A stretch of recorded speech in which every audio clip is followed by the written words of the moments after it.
Mulai aja ya. Selamat malam ini teman-teman para peserta pendaftar Harvard Aspire. Ini sekarang sudah yang ke-6. Ya, terima kasih untuk support teman-teman semua. Hari ini pendaftar itu sampai di angka cantik ya 777. Ya, kita lihat yang beneran show up ada berapa. Nah, malam ini itu berbeda dengan seri 1 sampai 5 karena kalau seri 1 sampai 5 kemarin kita menghadirkan school masing-masing school di Harvard. Khusus malam ini temanya itu tentang beasiswa. Saya sambil sharing screen sekalian. Ya, karena malam ini kebetulan Presiden dari Harvard Club of Indonesia tidak bisa bergabung, tapi kita ada Vice President ya. Jadi salah satu pembicara kita malam ini Nurul itu sekaligus juga Vice President dari Harvard Club of Indonesia. Jadi nanti sekalian sambil waktu bicara. Ini untuk pertama saya perkenalkan dulu Harvard Club of Indonesia itu jadi perkumpulan alumni Harvard di Indonesia. Teman-teman silahkan membuka i.harvardclub.id. Di situ ada link ke semua acara-acara kami. Jadi cukup padat ini di bawah kepemimpinan Mbak Meli dan Nurul ini acaranya sangat banyak. Nah, kemudian juga ada di YouTube untuk semua rekaman ya, rekaman dari nomor 1 sampai nomor 5, juga webinar-webinar yang lain yang kita lakukan selama pandemi ini. Jadi untuk malam ini saya ingin berterima kasih kepada Pak Dwi Larso, ya, Direktur Beasiswa dari LPDP, kemudian juga Mbak Maya Purbo dan Mbak Mita Miftahul Mardiah dari Aminef, juga Nurul dan Dimas ya sebagai alumni. Ini beberapa background. Tahun ini itu komunitas internasional di Harvard ada 10.000, biasanya 13.000. Jadi karena pandemi ini ada penurunan sekitar 3.000 dan ada 155 negara yang terrepresentasi. Jika teman-teman perhatikan itu gambar dotnya itu besarnya kan menunjukkan orang ya. Cina populasinya besar, yang di Harvard juga besar, proporsional ya. India, negara yang besar itu semua juga proporsional. Indonesia untuk ukuran populasi kita boleh dibilang kecil ya, kecil. Jadi tidak sebanding dengan dua negara dengan populasi di atas kita. Kalau bicara angka, sebelum ada LPDP itu bisa dihitung dengan jari ya, jumlah mahasiswa Indonesia di Harvard itu selalu bisa dihitung dengan jari tangan, tidak perlu jari kaki ya, karena selalu di bawah 10. Nah, tetapi ke sini ada Fulbright, ada LPDP, ya alhamdulillah sekarang totalnya itu setidaknya digitnya bisa start dengan 2. Kalau dulu startnya itu selalu 1 ya, 10, 14, 18. Nah, kalau sekarang itu sudah 28, 32, 33. Jadi ini sebuah peningkatan, tapi ya masih perlu lagi karena tadi bayangkan ya 30 dari 10.000 atau bahkan 13.000. Kita bisa masih terus meningkatkan jumlahnya. Dan alhamdulillah ini dari 5 kali Harvard Aspire sepertinya memang pendaftar tahun ini dan tahun depan harusnya akan naik banyak. Ya memang ini salah satu tujuan dari acara Aspire ya, untuk mendekatkan Harvard itu ke komunitas Indonesia, tidak semenakutkan yang dibayangkan oleh banyak orang, apalagi sekarang pendanaan itu relatif lebih banyak. Ya alumni Harvard itu sesama anak bangsa ya, kita juga bisa lucu, bisa segala ya. Nah, acara ini juga kita usahakan seinformal mungkin. Ini tahun 2016 ini ada foto Pak Asman dengan Pak Mahdum ini dari LPDP ya. Jadi ini ke rumah tempat tinggal saya ini di Cambridge. Ya waktu itu ini ada dari US Department of State, ini juga mengurus Fulbright atas pendidikan Profesor Ismu Nandar, sekarang staf ahli di Kemenristek-Dikti. Jadi waktu itu sudah diinisiasi ya tahun 2016. Saya ingat ini Mas Mahdum keliling ini ke beberapa negara bagian ya. Ya semoga ini udah 4 tahun harusnya bisa ada MOU yang lebih konkret ya, yang lebih konkret.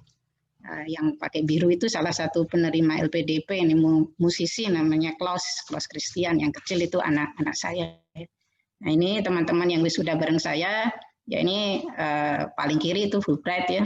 Kemudian saya sendiri itu ada cerita lucu sebetulnya. Saya waktu S3 di Arizona itu dengan Fulbright, waktu itu saya dapat beasiswa lain juga sebenarnya. Dan kalau ditanya secara nominal lebih besar, tetapi saya memilih Fulbright ya dengan beberapa pertimbangan karena buat saya network Fulbright itu akan apa ya, akan menjadi sangat berharga setelah saya lulus. Jadi kuliah itu memang pendanaan penting, tapi juga banyak pertimbangan. Kemudian waktu itu saya sudah kerja ya, sudah lulus S3, sudah sempat kerja, tapi saya dapat tawaran dari Kennedy School itu untuk mengambil Master in Public Administration. Waktu itu kebetulan LPDP lagi ada program Presidential Scholarship, saya mendaftar itu. Dan saya ingat betul waktu wawancara itu ditanya, oh kamu sudah S3, kok malah S2 lagi. Ya tidak apa-apa ya, buat saya itu justru sebuah sebuah batasan yang penting juga supaya prioritasnya bisa diberikan kepada yang lain. Jadi terus saya balik lagi itu ke Harvard itu ya, saya bilang saya itu tidak akan eligible untuk beasiswa apapun. Jadi kalau memang saya diperlukan untuk menjadi bagian dari Master in Public Administration, mewakili kelompok saintis, ya inilah beasiswanya harus dari Harvard. Dan saya diminta di first tahun, setahun kemudian baru ini ya, artinya itu dicarikan, jadi saya bisa sekolah. Itu pun masih kurang 10.000, 10.000-nya diminta cari sendiri, dan dibantu salah satu tokoh dari Harvard Club of Indonesia, dikenalkan ke salah satu pengusaha di Indonesia. Jadi 10.000-nya itu di cover oleh salah satu pengusaha lah. Jadi memang sekolah itu seninya banyak ya, beasiswa itu seninya banyak. Dan saya tetap full support ke LPDP. Tadi buktinya tahun 2016 datang saya jamu ke rumah karena segala sesuatu itu ada alasannya dan kita tidak perlu berkecil hati atau apa ya. Nah untuk malam ini ya untuk mempersingkat kita bisa langsung ya. Jadi malam ini ada Pak Dwi Larso, saya coba menyapa dulu. Pak Larso, apakah bisa mendengar suara saya? Siap, Pak. Assalamualaikum, malam. Oh ya, ini saya terakhir ketemu Pak Larso itu menengok ini Pak, menengok Ipin itu, Ahmad Arifin di Bandung waktu sakit itu, di rumah sakit jadi Pak kita terakhir ketemu itu Pak. Udah ya aktif, ini ya, udah aktif. Ya, harus salam hormat ke senior ini kalau ke alumni ITB ini. Gitu ya? Bu Maya, Mbak Mita apa kabar? Alhamdulillah baik. Mbak Maya mana Mbak Maya? Sorry, untuk unmute-nya suka harus keliling laptop. Terima kasih Mbak Naim. Bersyukur bisa bergabung. Bersyukur sehat. Oh ya, sini sekarang sehat itu hal yang paling berharga ya. Nurul, Dimas, cek sound ini, cek sound dulu. Mbak Naim.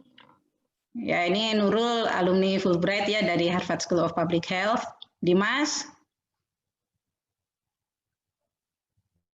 Dimas mungkin lagi mengerjakan sesuatu. Ya mungkin untuk mempersingkat ya supaya lebih efisien, bisa start dari yang LPDP dulu. Pak Larso silahkan. Jadi Pak Dwi Larso ya PhD, ini beliau direktur beasiswa dari LPDP.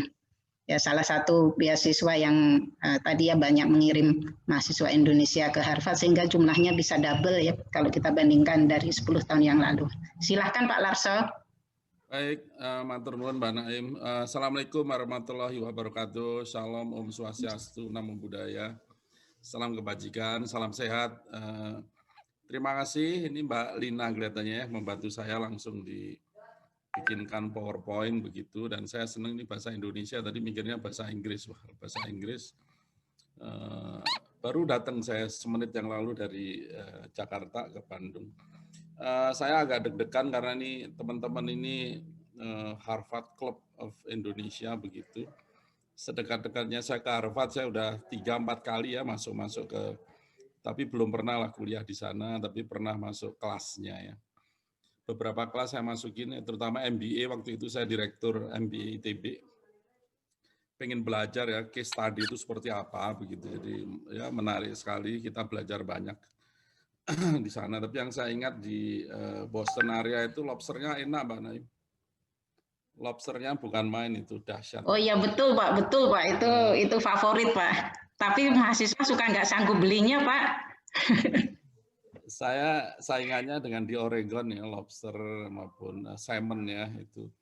Saya baru gabung Mbak Naim ke LPDP bulan Mei ya, jadi pas di tengah pandemi, di mana sebenarnya banyak proses bisnisnya yang memang tidak bisa dijalankan karena basis kita adalah face to face ya.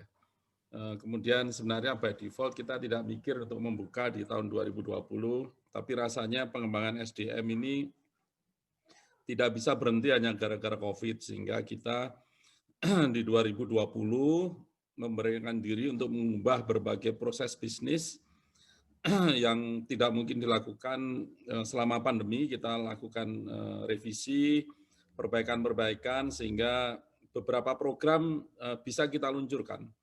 Nah, salah satu programnya adalah mendukung pengembangan SDM terkait dengan dokter spesialis.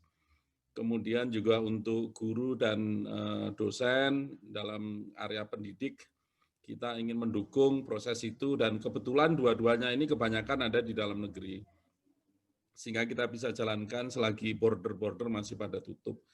Nah, kemudian yang kami rasakan penting adalah mendukung putra-putri terbaik bangsa ini yang sudah mempersiapkan diri untuk masuk world class university, yang very limited, highly kompetitif, begitu ya. Jangan sampai yang sudah berjuang bertahun-tahun untuk mendapatkan beasiswa sekolah di universitas terbaik di dunia terhambat gara-gara COVID, sehingga kami memberanikan diri untuk membuka kemungkinan perguruan tinggi utama dunia. Ini kita buka di 2020 dan prosesnya sekarang sedang berjalan.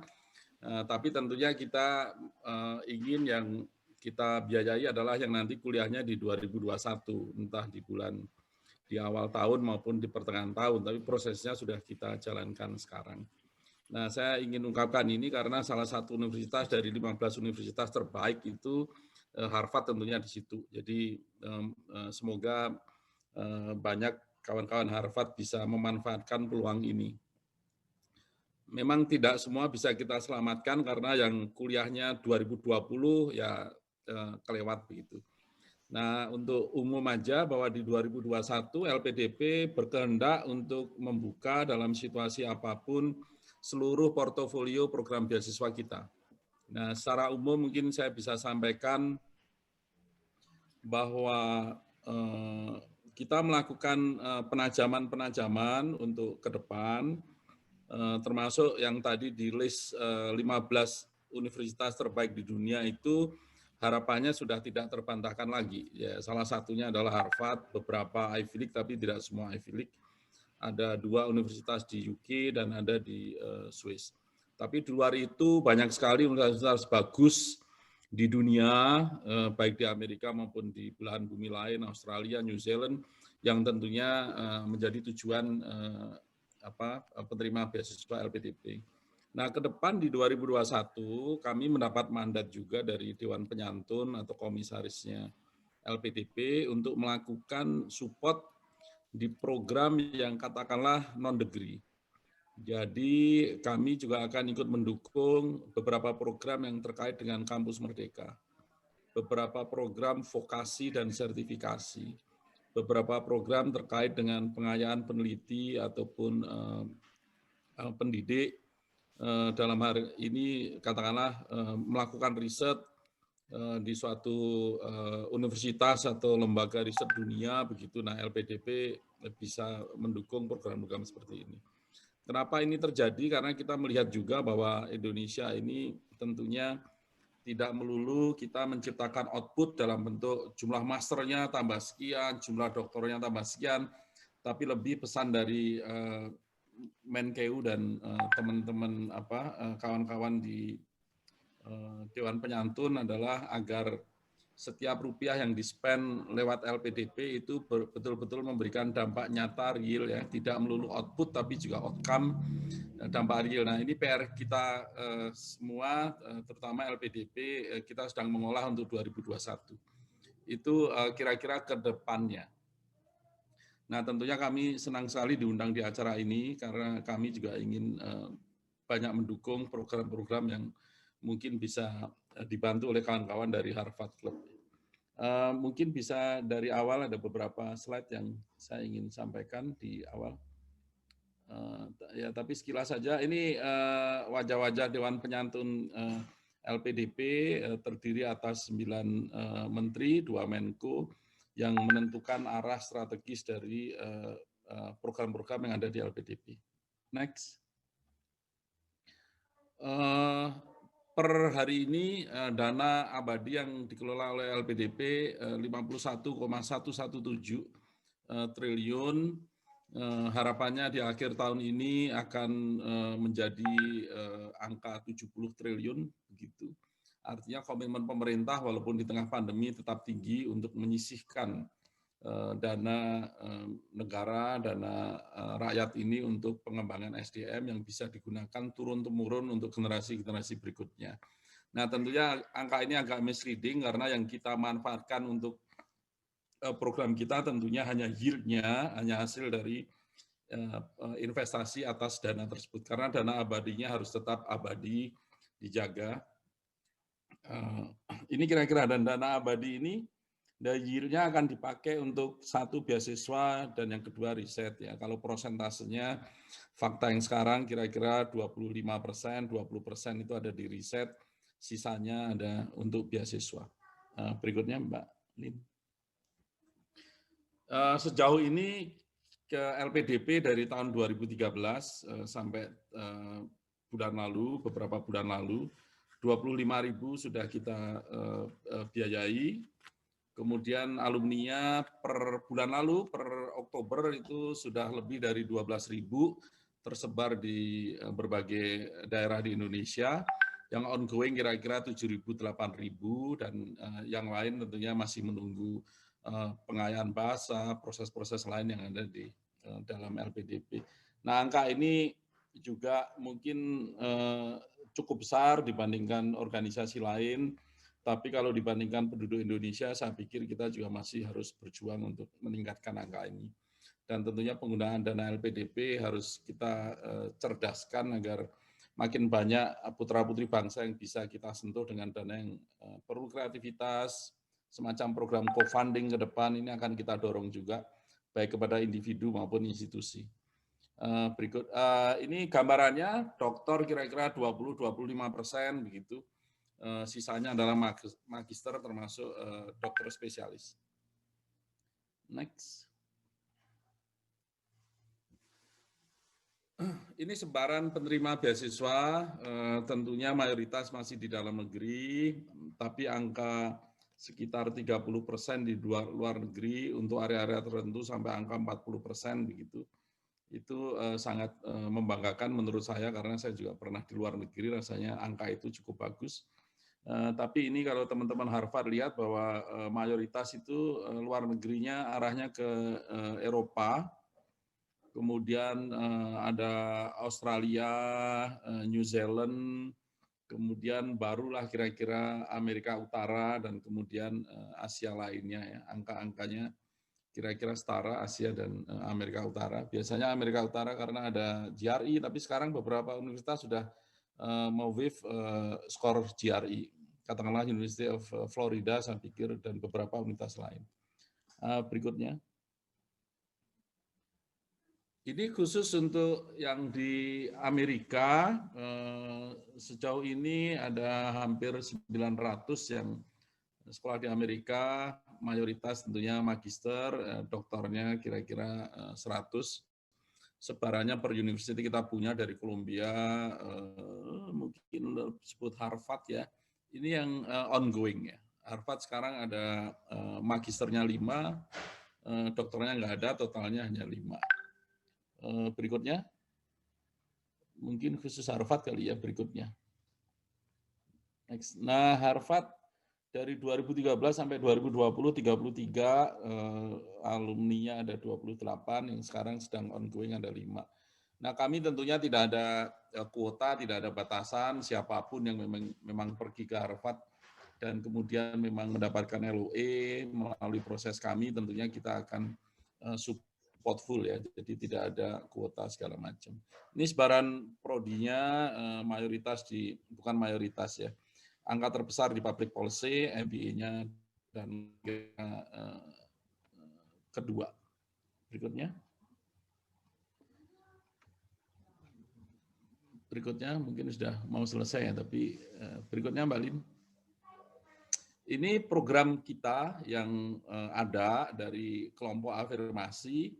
Afirmasi ini sebenarnya hanya 3 kelompok besar. Satu adalah difabel, yang kedua adalah daerah, berdasarkan daerah Indonesia Timur dan daerah 3T. Kemudian yang ketiga adalah area yang kita sebut area prasejahtera. Ada program khusus namanya beasiswa untuk santri, ini juga masuk area afirmasi.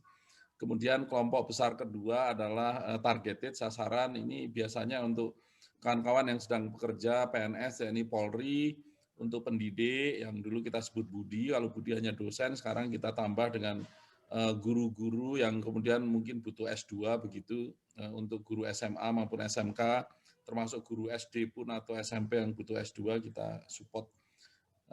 Yang ada targeted yang berdasarkan prestasi, ada targeted dokter spesialis.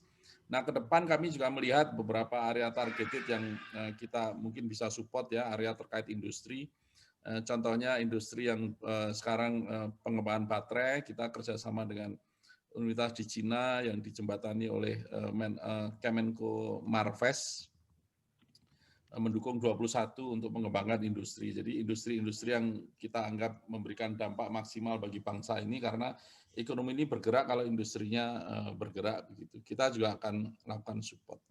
Kemudian beasiswa yang kelompok ketiga ini kira-kira 20% sampai 25% ini umum, terdiri atas PTUD, perguruan tinggi utama dunia, kemudian ada program reguler yang di luar PTUD, kemudian kita kembangkan terus ke depan adalah co-funding. Ada program kecil namanya disertasi, ini bisa diakses oleh umum, tentunya bagi kawan-kawan yang sekolah dengan biaya sendiri dan kemudian butuh support untuk riset disertasi, sehingga kita arahkan nanti juga ini harus diukur risetnya memberikan dampak apa mungkin bagi industri atau pengembangan body of knowledge. Next. Yang ini saya pikir paham semua, saya tidak tahu compare dengan yang dana dari Australia Award atau Chevening atau dari Aminef begitu ya, tapi dari beberapa input bahwa dana dari LPDP cukup untuk mengcover dan katanya cukup generous ya, murah hati dalam memberikan besarnya dana gitu. Termasuk untuk dana tunjangan keluarga bagi yang doktor ya, untuk yang master karena waktunya 1 tahun atau 2 tahun kita anggap mungkin tidak perlu. Berikutnya. Ini yang sekarang kita jalankan 2020 di tengah pandemi, ada beasiswa pendidik, ada beasiswa perguruan tinggi utama dunia, dan di luar ini ada juga yang kita support untuk Kementerian Kesehatan, Kementerian Agama, dan Kementerian Pendidikan dan Kebudayaan terkait dengan program pendidik dan juga dokter spesialis. Yang sekarang sedang berproses juga, tapi kita mendukung kementerian tersebut. Berikutnya, saya pikir berikutnya tidak terlalu, malah cukup. Ya, biasanya ada jadwal segala macam. Saya pikir itu yang bisa kami share, Mbak Naim, dan kami siap nanti kalau ada pertanyaan dan siap belajar juga dari kawan-kawan Harvard Club maupun dari Aminef maupun kawan-kawan lain. Saya dengan Mbak Mita kayaknya pernah juga kita satu panggung juga ya sebelumnya, Mbak Mita ya dari Aminef. Ya, betul. Terima kasih. Dengan Mbak Maya Purbo di kelihatannya perlu kenal, tapi nama Purbo rasanya saya tidak asing. Salam kenal Mbak Maya Purbo. Terima kasih. Ya, terima kasih Pak Larson. Ini jadi audiens kita itu kebanyakan orang-orang yang ingin kuliah ke Harvard, Pak. Ya, beberapa dari Harvard Club memang hadir, tapi memang ini prioritasnya untuk yang ingin mendaftar ke Harvard tapi masih bingung admission-nya seperti apa, beasiswanya seperti apa, terus apakah Harvard itu ngeri atau sebetulnya asik. Ini tujuannya untuk mendekatkan. Kita langsung lanjut saja ya ke Mbak Maya dan Mbak Mita. Nah, nanti silahkanlah pembagiannya mau bagaimana dari Aminef. Ya, Aminef salah satu beasiswa yang setahu saya sejarahnya paling panjang di Indonesia ya. Karena dari startnya tahun berapa ya Mbak? tahun 47 lupa saya. Tahun 1952. Oh ya, ini lebih tua 5 tahun. Jadi 1952. Jadi salah satu beasiswa yang sejarahnya paling panjang dan kontribusinya ke Indonesia juga sudah sangat banyak ya dalam melahirkan para pemikir. Silahkan Mbak Maya dan Mbak Mita. Oke, terima kasih banyak Mbak Naim. Rekan-rekan sekalian, selamat malam. Assalamualaikum warahmatullahi wabarakatuh. Terima kasih banyak pertama-tama kami ucapkan kepada rekan-rekan di Harvard Club Indonesia yang sudah mengundang Aminef untuk bergabung pada sesi malam hari ini. Untuk malam ini saya Mita akan membagikan layar saya untuk sesi informasi mengenai beasiswa Fulbright. Ya, sudah terlihat ya untuk PowerPoint-nya. Oke, saya akan mulai saja untuk penjelasan mengenai beasiswa Fulbright untuk warga negara Indonesia. Nah, berbicara tentang sejarah Fulbright, tentunya kita tidak bisa melupakan mengenai pencetus dari beasiswa itu sendiri, yaitu Senator J. William Fulbright, di mana beasiswa Fulbright itu merupakan program Kementerian Luar Negeri Amerika Serikat yang sudah ditawarkan di lebih dari 160 negara, termasuk Indonesia, dan usianya kalau di dunia itu sudah 70 tahun. Program ini memberikan berbagai kesempatan bagi berbagai kalangan untuk mendapatkan pendidikan, pelatihan, ataupun mengikuti penelitian. Kalau untuk tujuan program Fulbright sendiri itu tentunya untuk bisa saling memahami dan menghargai kebudayaan lain, di mana kedepannya mudah-mudahan bisa menghindari adanya konflik. Nah, karena memang program ini ditawarkan di lebih dari 160 negara, maka penerima beasiswanya pun sudah banyak sekali dan mencakup, contohnya ada 37 orang kepala negara, dan juga ada pemenang Nobel Prize. Kalau di Indonesia, beasiswa Fulbright dikelola oleh yayasan kami, AMINEF, American Indonesian Exchange Foundation. Yayasan kami merupakan yayasan nirlaba bangsa, di mana Dewan Pembina dan Dewan Pengurusnya itu terdiri dari orang-orang Amerika Serikat dan juga Indonesia, dan kami mengelola salah satu program Fulbright yang terbesar di Asia Pasifik.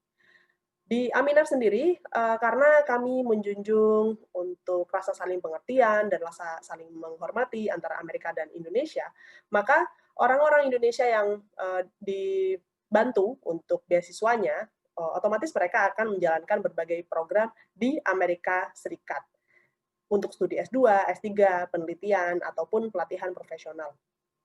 Sementara orang Amerika yang dapat beasiswa dan kami bantu penempatannya, tentu mereka akan datang ke Indonesia untuk penelitian, mengajar, dan juga berbagi keahlian akademis dan profesional. Adapun untuk jenis beasiswa yang AMINEF kelola untuk warga negara Indonesia, itu ada kurang lebih 9 program beasiswa yang berbeda, yang dibagi menjadi beasiswa Fulbright yang sifatnya bergelar dan nirgelar, dan juga program beasiswa dari pemerintah Amerika Serikat lainnya yang juga dikelola oleh AMINEF. Ini adalah skemanya, jadi sangat banyak sekali. Nanti kami akan coba jelaskan, berikan overview-nya untuk masing-masing program. Kalau untuk Fulbright di Indonesia, Fulbright pertama dari Indonesia itu ada di tahun 1952. Di mana dalam kurun waktu 52 sampai 2020 ini, kurang lebih ada 3.000 orang alumni orang Indonesia dan juga ada 1.400 alumni orang Amerika. Untuk profilnya, 80% adalah penerima beasiswa di bidang di tingkat S2 dan S3, sementara sisanya adalah penerima fellowship di berbagai program nirgelar. Untuk Fulbrighter Indonesia pertama, ini adalah orangnya, yaitu Bapak Hasan Syadili. Beliau merupakan penyusun Kamus Inggris Indonesia yang karyanya kita pakai hingga saat ini. Nah, beliau ini adalah master's degree di bidang sosiologi di Cornell University pada tahun 52, di mana beliau ketemu dengan Bapak John Eccles, lalu berkolaborasi, dan tersusunlah kamus ini yang kita manfaatkan hingga sekarang. Selain beliau juga ada Bapak Rustandi Kartakusuma, dan juga ada Haji Agus Salim, yang merupakan salah satu Menteri Luar Negeri Indonesia yang ketiga. Nah, untuk alumni lainnya ada Kepala BMKG, Ibu Dwi Karnawati, terus setelah itu ada juga Imam Besar Masjid Istiqlal, Profesor Nasardin Umar, dan juga beberapa tokoh lainnya, termasuk adalah Dirjen Guru dan Ketenagakerjaan Kemendikbud, Dr. Iwan Syahril. Dan juga beberapa orang lainnya, seperti contohnya ada staf sus Presiden Republik Indonesia, Ayu Kartika Dewi, dan Dini Shanti Purwono. Dan juga beberapa orang diantaranya merupakan pengarang, seperti contohnya Intan Paramadita, dan masih banyak beberapa nama yang lainnya. Untuk orang Amerika sendiri yang sudah pernah datang ke Indonesia, ini ada beberapa nama yang kami berikan contohnya, seperti ada Profesor William Liddell dan juga Profesor Janet Steele. Profesor Janet Steele ini adalah salah satu pembicara pada acara yang baru-baru ini dilakukan, yaitu ada Ubud Writers and Readers Festival yang berakhir di tanggal 8 November lalu. Beliau merupakan salah satu pembicara di event tersebut. Nah, orang-orang Amerika ini setelah mereka menyelesaikan program di Indonesia, mereka kerap berbagi keilmuan dan juga wawasannya tentang Indonesia, baik di acara di Indonesia, maupun di Amerika, maupun di negara lainnya. Berikut ini adalah contoh-contoh event atau acara yang mereka pernah adakan. Sekarang kita masuk kenapa studi Amerika Serikat dan kenapa Fulbright. Kalau untuk ke Amerika Serikat mungkin saya sudah tidak perlu menjelaskan ya, karena saya yakin rekan-rekan yang di sini itu sudah pasti tahu kenapa kok harus memilih ke Amerika Serikat, makanya bergabung di acara ini. Nah, oleh karena itu saya ingin langsung skip saja ke bagian mengapa Fulbright, di mana kami ingin point out dua poin utama, yaitu adanya global network yang ditawarkan oleh Fulbright, di mana Anda bisa berjejaring dengan penerima beasiswa Fulbright lainnya yang dari berbagai negara. Tentunya dengan harapan ke depannya Anda bisa menjalin dan juga melakukan kerjasama di berbagai bidang setelah menyelesaikan program. Beberapa alumni kami ada yang mendapatkan kolaborasi, kerjasama dengan universitas-universitas yang ada di Amerika Selatan misalkan, karena mereka terhubung di dalam jaringan Fulbright. Selain itu, yang kedua adalah adanya bantuan proses pendaftaran ke universitas di Amerika Serikat. Jadi, untuk melamar Fulbright itu Anda tidak perlu punya LOA terlebih dahulu, silakan mendaftarkan diri untuk beasiswa Fulbright-nya. Kalau Anda dinyatakan menjadi kandidat penerima beasiswa Fulbright, baru nanti kami akan bantu untuk proses pendaftarannya ke universitas di Amerika Serikat. Nah, ini adalah dua poin utama yang ingin kami tunjuk tadi. Kita masuk ke beasiswa yang ditawarkan untuk warga negara Indonesia. Nah, ini adalah tadi ya skemanya. Saya akan bahas overview-nya satu persatu. Untuk 3 program Fulbright utama ada Fulbright Master's Degree Scholarship, Fulbright PhD, dan juga Fulbright Visiting Scholar. Dan program-program kami itu terbuka untuk semua bidang, kecuali yang sifatnya klinis, di mana mahasiswa harus bersinggungan langsung dengan pasien. Untuk Fulbright Master's Degree, apabila Anda sudah punya gelar S1, IPK minimal 3, tes TOEFL ITP 550 atau skor lainnya yang setara, Anda bisa melamar program ini untuk S2 di Amerika Serikat.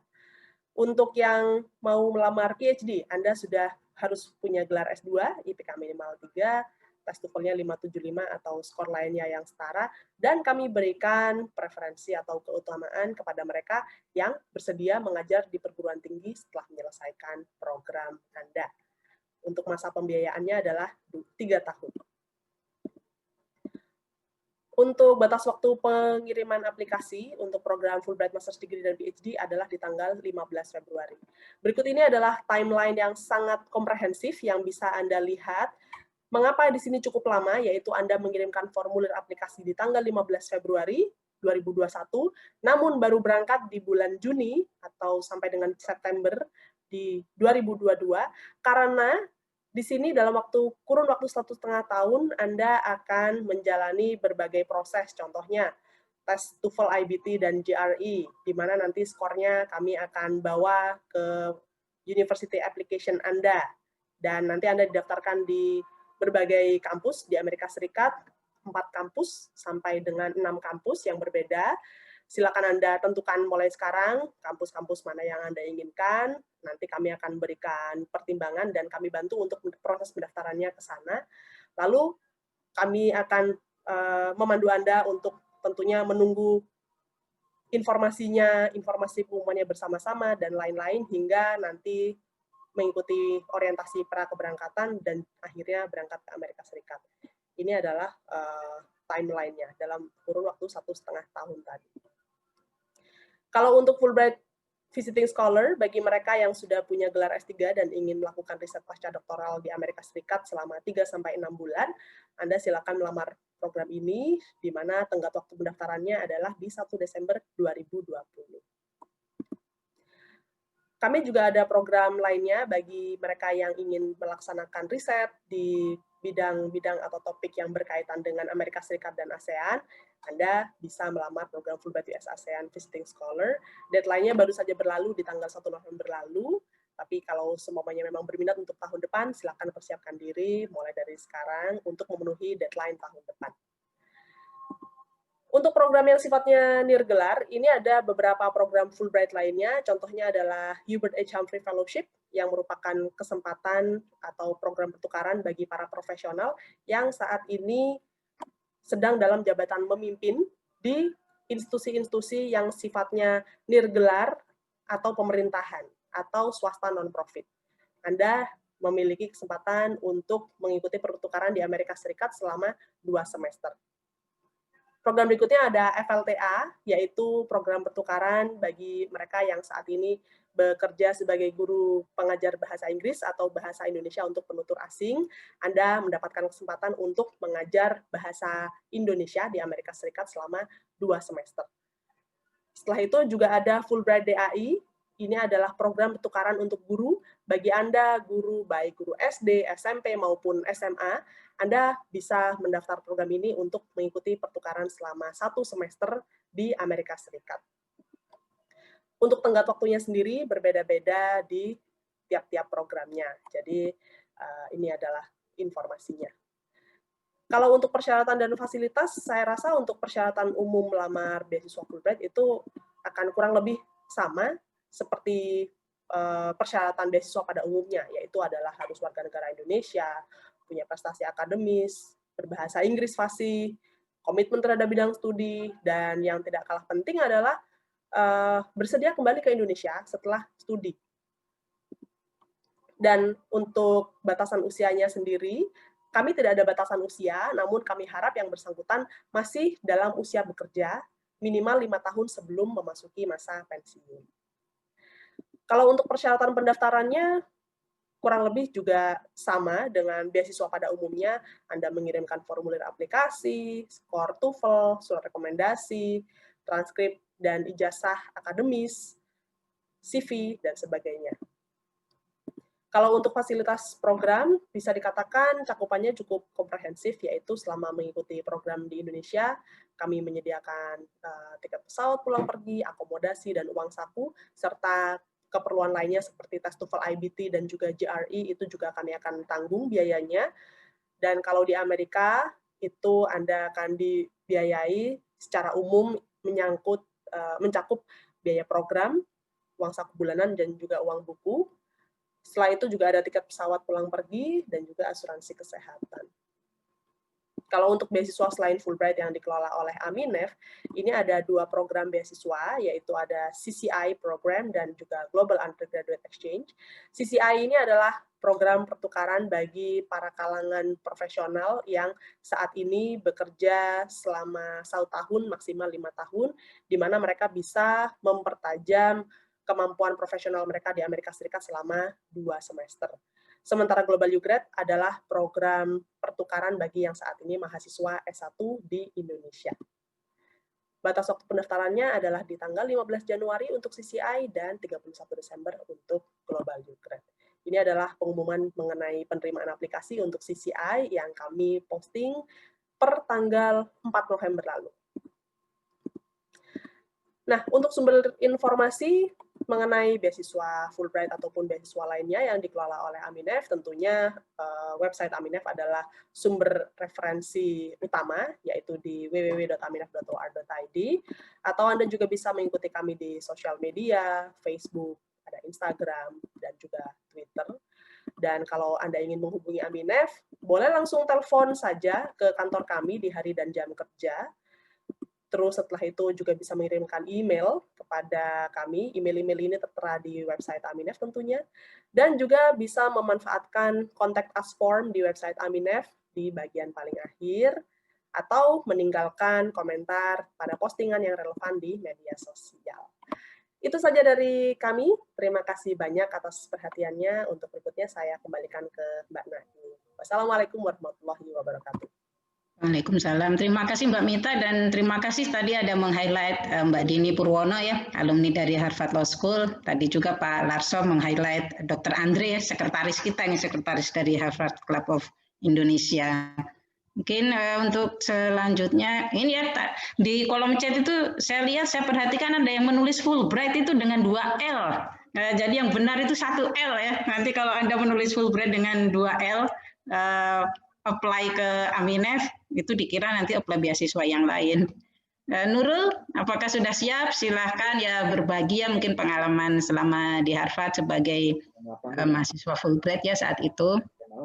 Sekitar 5 menit silahkan. Oke, ya terima kasih Mbak Naim. Aku mungkin tapi nggak ada presentasi ya, jadi aku akan langsung sharing aja.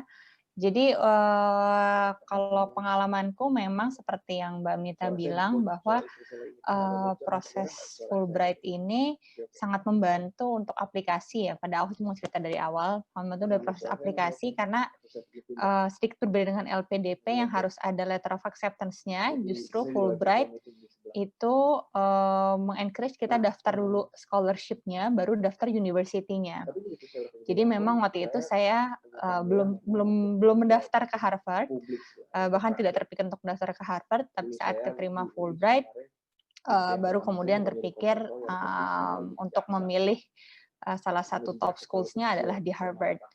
Dan waktu itu juga sangat dibantu oleh tim Fulbright dari proses untuk membuat esai, setelah itu untuk tes-tes GRE, TOEFL yang IBT ya, karena waktu itu sebenarnya untuk daftar Fulbright butuh TOEFL juga, tapi tidak perlu TOEFL yang IBT, tapi untuk daftar kuliah harus TOEFL yang IBT, dan itu semua dibiayai oleh Fulbright.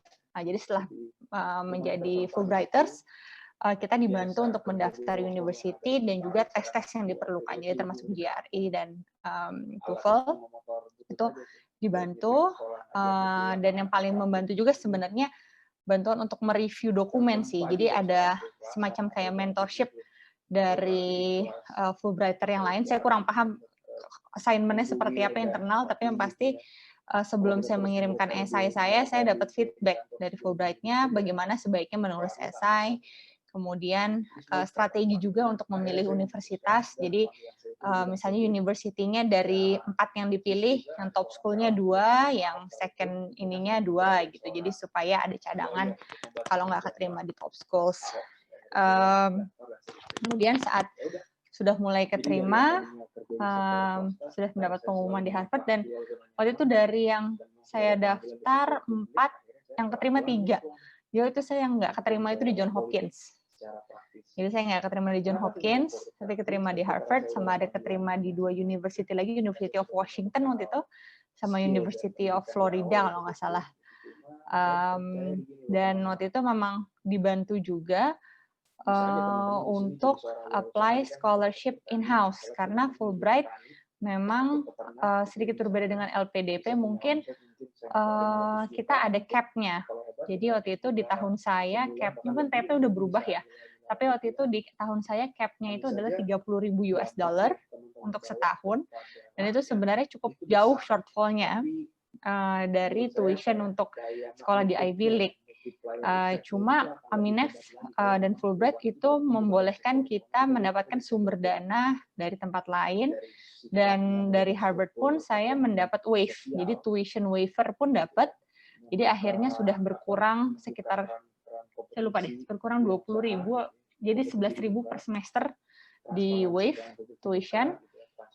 Jadi sisanya itu saya waktu itu kayak Mbak Naim juga dibantu oleh dari Harvard Club Indonesia untuk fundraising, dan akhirnya mendapat bantuan dana untuk berangkat ke Harvard, walaupun ada shortfall dari scholarship yang diberikan oleh Fulbright. Jadi memang waktu itu adalah yang membuka mata saya bahwa kalau kita udah keterima university, apalagi university yang top schools, itu pasti ada jalan insya Allah untuk pendanaan, walaupun ada shortfall, tapi ternyata banyak yang masih mau membantu dan masih banyak terbuka jalan yang lain. Dan juga sebelum berangkat pun tadi Mbak Mita bilang banyak sekali persiapan-persiapan. Saya waktu itu sempat saya ingat orientasi saya ke Surabaya. Di situ saya satu angkatan sama Ayu. Saya ketemu sama Ayu, Kartika Dewi juga, lalu ada beberapa teman yang lain. Dan memang seperti yang Mbak Mita bilang, keunggulan dari Fulbright adalah network ya. Networknya sangat luas, dan saat di Amerika pun kita mendapat kesempatan untuk ikut course, bukan course sih, ikut seminar waktu itu ya. Saya lupa istilahnya apa, tapi waktu itu saya dapat kesempatan untuk ke Washington DC 2 hari untuk mengikuti kegiatan Fulbright, dan itu semuanya dibayarkan penuh. Dari Fulbright, dari tiket pesawat, hotel, kemudian semua kegiatan di sana, masih dapat stipend juga. Ketemu sama Fulbrighters lain yang saat itu ada di Amerika, dan mereka semua sangat suportif ya, karena memang background-nya kan dari berbagai negara. Jadi orang-orang banyak sekali ketemu dengan orang-orang yang sangat menarik. Mulai dari karirnya juga sampai personality-nya dan sebagainya. Jadi menurut saya memang network Fulbright sih yang nggak bisa dibohongin, sangat luas dan sangat kuat. Di kampus pun, dan ini juga saya baru tahu saat udah masuk, kalau di Amerika itu karena ini beasiswa dari Kementerian Luar Negeri Amerika Serikat, kalau kita udah bawa bendera Fulbright, itu benar-benar kayaknya kita bersinar banget gitu. Langsung karpet merah semua dimudahkan. Dari imigrasi dimudahkan, daftar ini dimudahkan. Pokoknya kalau ada pertanyaan, even the stupidest question pasti dibantu. Dan itu benar-benar sangat memudahkan saya juga sih. Jadi di angkatan saya pun di kampus saya ada beberapa yang memang Fulbright, dan kita jadi cukup dekat karena dari awal kita udah sama-sama ngikutin beberapa kegiatan yang terkait Fulbright, dan itu yang betul-betul kayaknya membedakan dengan beasiswa yang lain.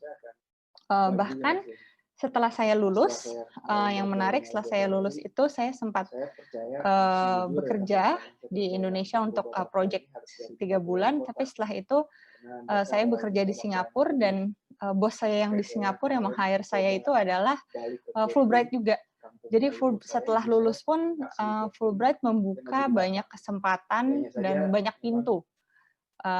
Di luar dari brand Harvard sendiri tentu sudah juga membuka banyak pintu, tapi brand Fulbright membuka pintu yang lebih luas lagi juga. Karena kayaknya kalau misalnya kita juga lulusan Fulbright, orang udah rasa lebih familiar gitu kalau sesama alumni Fulbright, oh dia Fulbright juga ternyata, jadi udah ada kedekatan khusus yang akhirnya membuka kesempatan lebih luas lagi.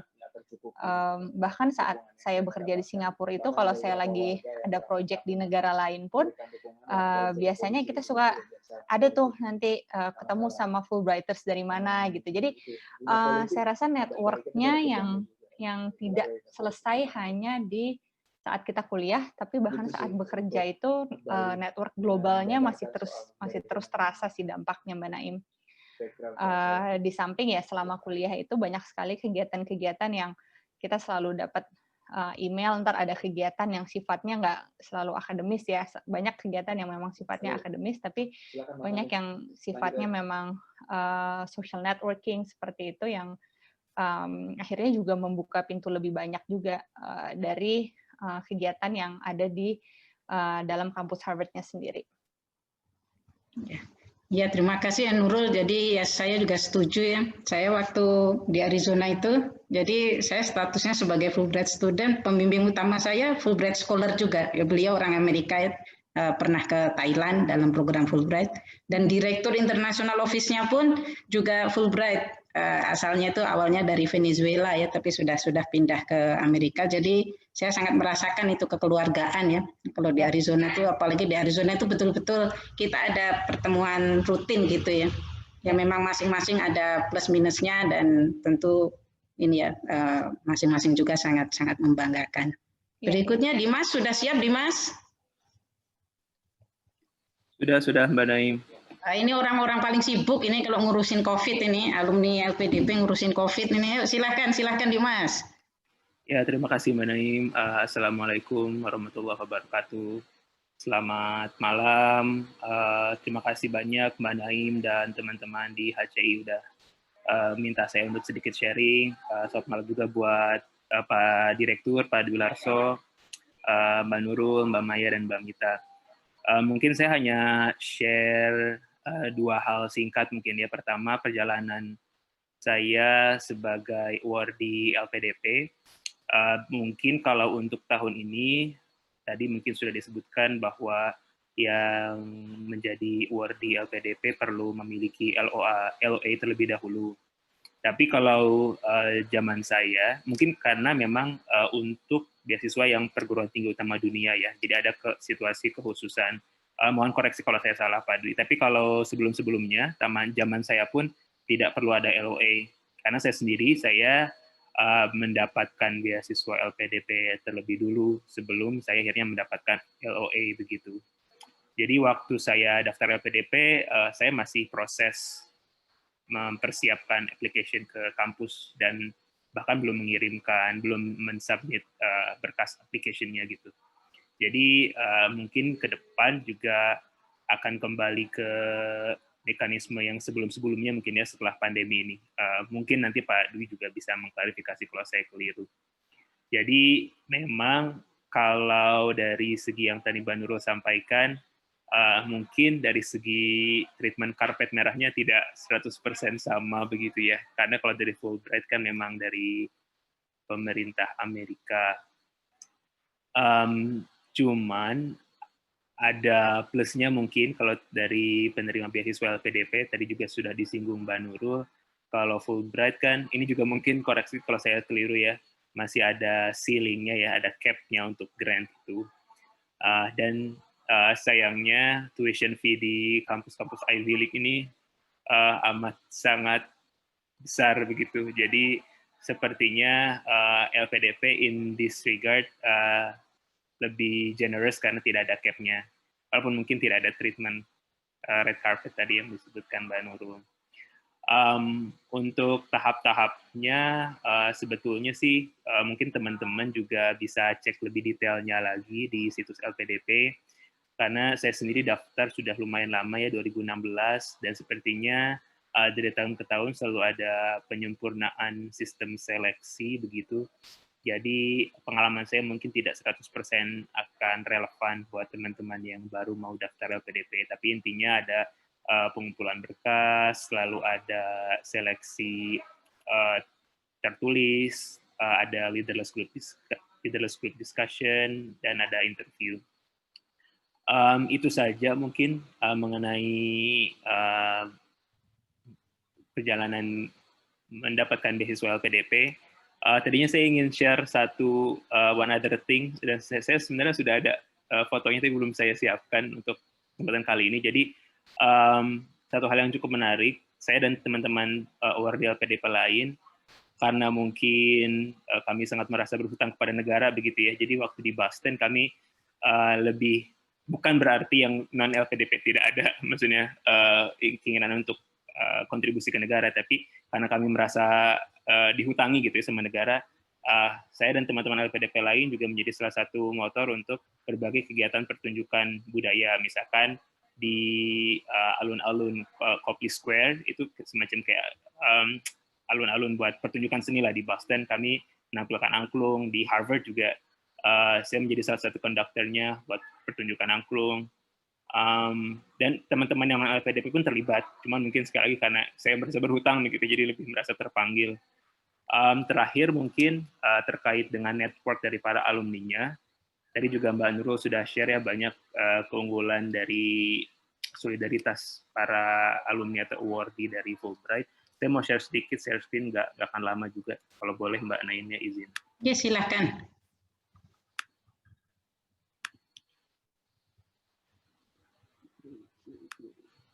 Udah kelihatan ya?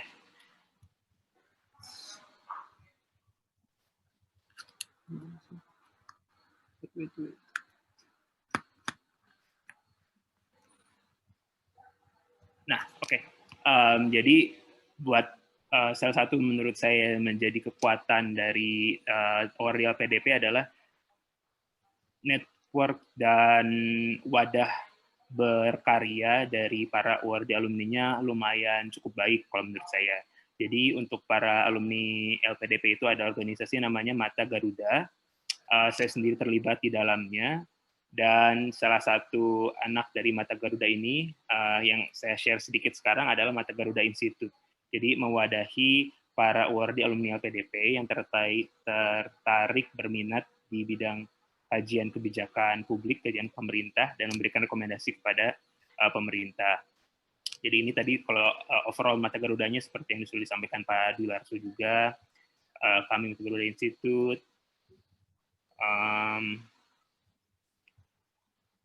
Nah ini semua para award di LPDP. Kebetulan saya ditugasi untuk jadi koordinator di Mata Garuda Institute ini. Ini Andre lagi-lagi eksis ya, Andre. Sekretaris HCI, Harvard Club Indonesia, juga tadi jadi foto model di slide-nya Pak Dwi, sekarang juga berkiprah aktif di Mata Garuda Institute. Jadi kita ada di berbagai bidang, Andre ini jadi koordinator di kesehatan, dan sekarang ini Andre dan teman-teman award LPDP yang di bidang kesehatan sekarang sedang bekerja sama dengan Satgas COVID, Kemenkes, dan Kemenko Marves terkait dengan kajian perbaikan tes PCR di Indonesia.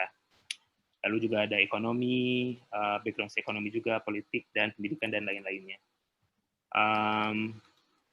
Ya, hanya sekedar sharing saja mungkin sedikit kalau terkait dengan solidaritas teman-teman yang awardee ini, kami kalau sebagai awardee LPDP tidak hanya punya rasa kebersamaan begitu ya, tapi juga terpanggil karena kami berhutang kepada negara, berhutang kepada taxpayers Indonesia, supaya begitu selesai pendidikan ini, we give something back kepada rakyat Indonesia yang berjasa menjadi sponsor pendidikan kami gitu. Dan salah satu wadahnya tadi Mata Garuda dan Mata Garuda Institute yang sudah kami share tadi. Itu saja mungkin Mbak Naim, terima kasih. Ya, terima kasih ya Dimas. Ini kita bisa masuk ke sesi diskusi. Pertanyaan di box Q&A sudah cukup banyak ya. Ini para narasumber boleh memilih, dan saya juga sudah membuat ringkasan untuk pertanyaan-pertanyaan yang masuk lewat lewat registrasi ya. Kemudian nanti sekitar 5 menit lagi saya akan kirimkan link untuk feedback ya, rekan-rekan tolong dijawab, itu sangat pendek kok. Untuk pertanyaan yang masuk lewat registrasi akan saya tampilkan. Silahkan kalau Pak Dwi Larso atau dari Amineh, Mbak Mita, Mbak Maya mau menjawab. Pertanyaannya sudah saya tampilkan, atau mau pilih yang di box Q&A? Bentar, kok jadi ini ya? Saya sudah banyak jawab yang di Q&A. Oh ya, bentar Pak. Kalau yang ini Pak, yang ini nih yang masuk di sini. Yang masuk di registrasi ini, Pak. Ya, saya udah baca juga, ini saya langsung saja. Ya, silahkan. Di nomor 1 ada waktu seleksi wawancara, akan ditanya juga kemampuan leadership-nya. Dan ini salah satu yang tentunya akan ditanya di sana. Menjadi nilai tambah.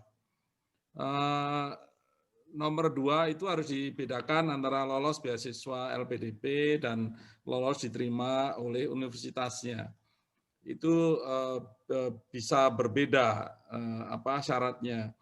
Ada calon yang sudah punya LOE, belum tentu dia pasti diterima beasiswa LPDP karena ada seleksi tidak melulu masalah LOE, tapi ada seleksi masalah bagaimana rencana kontribusi, kemudian tentunya wawasan kebangsaan, begitu ya. Itu juga akan ikut menentukan ya. Selain juga kemampuan bahasa, dalam hal ini bahasa Inggris, dan kemampuan akademik, juga sisi psikologis dari anak ini, terutama untuk yang keluar negeri, karena kita melihat juga sisi psikologis dari anak juga kita perlu evaluasi. Itu jawaban nomor 2. Yang nomor 3, LPDP sampai saat ini belum membolehkan untuk memberikan beasiswa untuk program yang online. Begitu. Jadi programnya betul yang kita berikan yang offline. Nah, selama pandemi tentunya banyak universitas yang berpindah dari offline ke online, tapi programnya sebenarnya tetap offline, hanya karena pandemi itu kita masih membolehkan dilakukan secara online. Jadi banyak juga yang sekarang ada di Indonesia melakukan program online, tapi semoga pandemi segera lewat dan mereka kembali ke offline lagi. When will LPDP scholarship be open for 2021? Nah ini tadi sekaligus menjawab Mas siapa tadi LPDP, maaf Mas Dimas ya, Mas Dimas, namanya Dimas jadi Mas Dimas. Jadi betul selama 2020 kita melihat merevisi proses bisnis untuk memenuhi protokol kesehatan, maka kita minta yang sudah punya LOE sehingga tidak perlu dilakukan tes yang bergerombol face to face begitu ya. Kemudian kalau wawancara kita bisa lakukan secara virtual begitu. Sehingga kita mensyaratkan LOE, tapi tahun 2021 kalau memang memungkinkan tentunya kita akan kembali lagi karena program kita kan memang terdiri atas dua, ada yang diterima dulu oleh LPDP, kemudian mereka diberi waktu 18 bulan untuk mencari LOE, ada juga yang sudah punya LOE, kemudian kita ikutkan seleksi, dan kalau lolos seleksi ya mereka katakanlah tinggal menunggu keberangkatan. Nah untuk kawan-kawan yang ada di area afirmasi, tentunya syarat untuk masuk persyaratan bahasa Inggris katakanlah itu lebih rendah daripada yang reguler dan harapannya tentunya tidak terlalu rendah karena harapan kita dalam waktu 18 kita berikan program pengayaan bahasa begitu harapannya bisa meningkat sampai level di mana mereka bisa diterima oleh universitas tujuannya. Nah ini untuk menjawab nomor 4 ya, dibukanya kapan? Biasanya kita membuka di bulan Maret untuk persiapan kuliah di semester 1 atau fall term kalau di Amerika atau di Eropa lainnya. Jadi nanti lihat kira-kira di bulan Februari mungkin udah kita buka prosesnya kira-kira 2-3 bulan, paling lama 4 bulan untuk menentukan kalau memang siap berangkat kita berangkatkan di kira-kira fall 2021. Ada program-program yang dijalankan satu kali dalam 1 tahun, ada yang 2 kali, tergantung peminatnya dan tergantung programnya. Nomor 5, jika mahasiswa memiliki acceptance letter dari universitas yang dituju, apakah tetap harus mengikuti ujian tertulis LPDP? Untuk yang 2020 kita tidak ada ujian tertulis yang bergerombol, dan ke depan tentunya kita pikir apakah masih diperlukan ya kalau sudah punya LOE untuk kemampuan potensi akademik begitu. Ini masih dalam pertimbangan kita ya untuk ujian tertulis. Tapi bagi yang belum punya LOE tentunya kita harus punya standar untuk ikut ujian tertulis. Jadi ini sebenarnya lebih ke memberikan fasilitas untuk kawan-kawan. Saya pikir itu dulu Mbak Naim untuk pertanyaan ini. Terima kasih. Ya. Silahkan Mbak Mita, itu yang untuk Fulbright. Oke, untuk pertanyaan-pertanyaan ini akan oleh Mbak Maya untuk menjawab. Oke. Ya kita gotong royong nih, jadi bagi tugas. Terima kasih Mbak Naim, salam kenal Pak Larso. Salam kenal. Untuk pertanyaan pertama, seperti yang tadi sudah disampaikan oleh Pak Larso, ini adalah salah satu yang bisa dianggap sebagai nilai tambahan, bukan the only thing, bisa menjadi sesuatu yang membuat aplikasi Anda menjadi lebih atraktif. Begitu juga dengan apabila Anda bisa memberikan penjelasan dan komitmen bahwasanya setelah kembali ke Indonesia, Anda ingin untuk memberikan kontribusi kepada negara, kepada bangsa. Nah, itu juga bisa menjadi satu bagian. Pertanyaan kedua di sini adalah bagaimana jika kita lolos dalam hal ini Fulbright, tetapi tidak mendapat LOE. Ini pertanyaan yang baik dan kasus seperti ini rare sekali, tapi pernah. Tapi rare, untuk ini berarti unfortunately harus apply kembali. Atau kalau saya mau lihat pernah di bagian jawaban, jadi ada beberapa hal, apakah misalnya terkait dengan funding, itu berarti harus mencari sumber dana lain. Tapi kalau misalnya masih tidak bisa juga, berarti mau nggak mau harus mendaftar ulang atau melamar ulang. Begitupun juga sebaliknya. Berarti ini artinya sebaliknya adalah tidak lolos melamar beasiswa, tapi diterima LOA. Berarti Anda harus mencari sumber dana sendiri, mandiri. Pertanyaan ketiga, apakah untuk mahasiswa online dapat mendaftar beasiswa yang dikelola oleh Aminef? Kalau yang di sini dimaksud adalah Anda adalah mahasiswa distance learning. Kalau yang dimaksud adalah itu, tentunya bisa melamar Fulbright apabila Anda memenuhi persyaratan, seperti yang tadi sudah disampaikan oleh Mita. Lalu pertanyaan nomor 4, mengenai DIKTI, Funded Scholarship untuk lecturers. Apakah open untuk next year?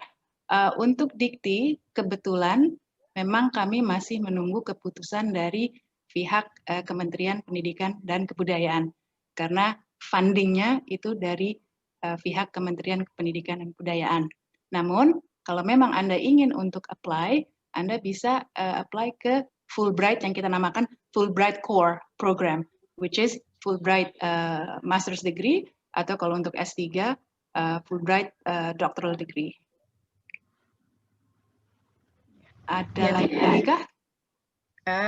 Ini untuk alumni sih Mbak Maya, ini silahkan Nurul dan Dimas berbagilah siapa mau menjawab yang mana. Sebagian pertanyaannya kan lucu-lucu ya, itu saya copy paste sesuai pertanyaan di registrasi. Ya, silahkan Nurul sama Dimas, mau siapa duluan? Mbak Nurul silakan Mbak. Boleh? Oke. Jadi untuk pertanyaan dokumen yang harus disiapkan, kurang lebih sama ya, semua motivation letter, recommendation letter, kemudian transkrip dan lain-lainnya itu saya rasa bisa dicek di masing-masing website, itu cukup lengkap biasanya. Kemudian tips supaya semangat masuk Harvard, coba aja dulu yang penting daftar dulu aja, nggak ada yang tahu hasilnya apa. Saya juga dulu waktu daftar nggak kepikiran akan keterima, cuma ya daftar aja dulu. Modal berani daftar kayaknya yang ternyata bikin banyak orang Indonesia yang keterima Harvard. Kalau untuk mentorship ini, saya rasa ada beberapa sudah alumni yang melakukan itu, jadi kayak beberapa misalnya kayak beberapa junior saya yang pernah menanyakan untuk mengenai Harvard dan segala macam, tentu saja saya sangat senang dan open untuk memberikan masukan atau berbagi pengalaman. Jadi belum ada sih sebenarnya program mentorship resmi ya Mbak Naim kalau dari Harvard Club, tapi biasanya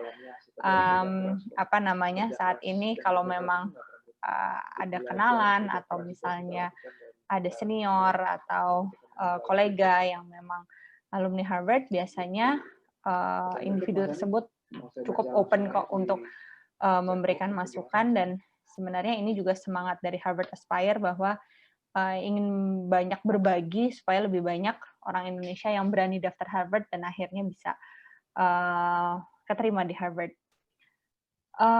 Kemudian mungkin pertanyaan biggest pressure when you're alone far from home.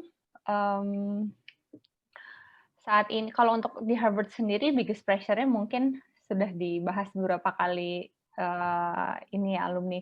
Ada pasti imposter syndrome karena kayaknya begitu kita keterima di big brand university kayak Harvard, semua orang memandang dengan berbeda, dan ini yang disebut sebagai H-bomb.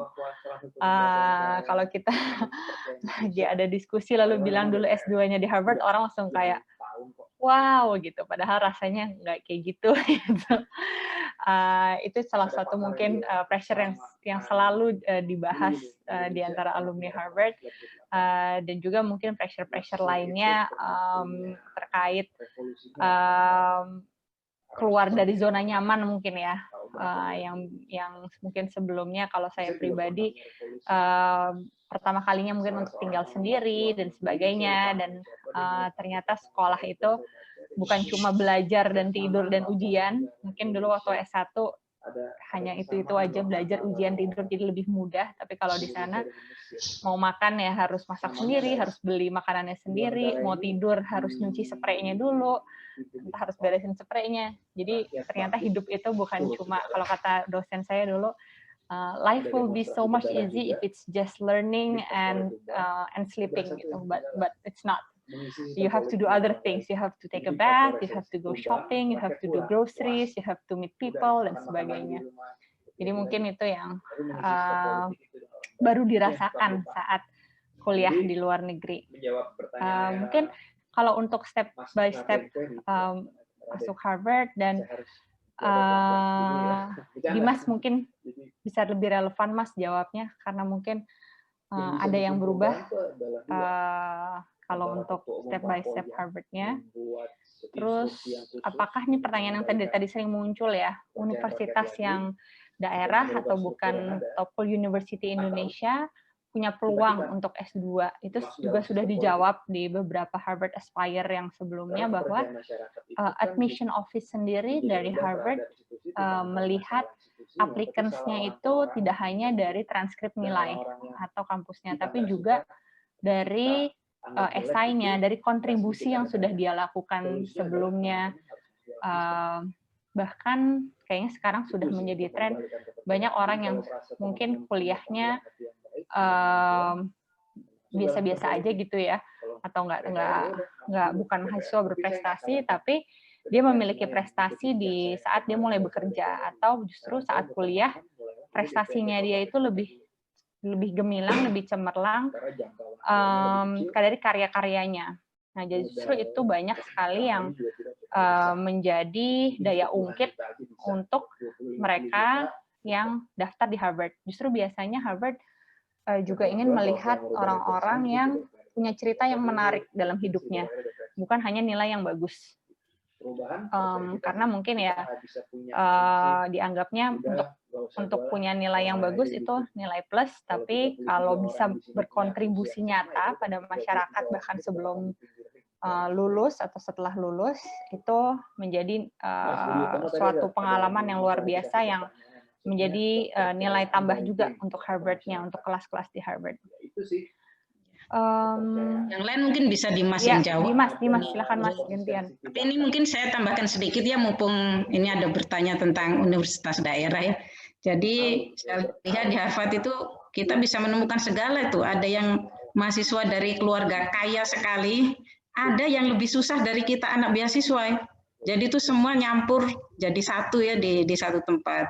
Ada yang dari kampus top di dunia, ada juga dari kampus-kampus kecil ya, khususnya yang orang Amerika itu. Saya aja sebagian nama universitas S1 teman saya itu saya baru dengar gitu ya. Ya karena tadi ya ketika admission itu dilihat secara keseluruhan. Dia bukan hanya latar belakang S1-nya, tapi juga setelah kerja itu ngapain, terus mungkin ada kisah yang menarik dari hidupnya, sehingga sekolah itu menjadi relevan. Itu yang ingin saya tambahkan. Silahkan Dimas. Oh ya Dimas, ada satu pertanyaan untuk Dimas itu. Setahun yang lalu pasti belum terbayang kan mau kerja untuk COVID-nya aja belum ada. Ini pulang-pulang dari apa ya, begitu lulus kok malah masuknya jadi tim COVID ini, gimana ceritanya itu Dimas? Terima kasih Mbak Naim.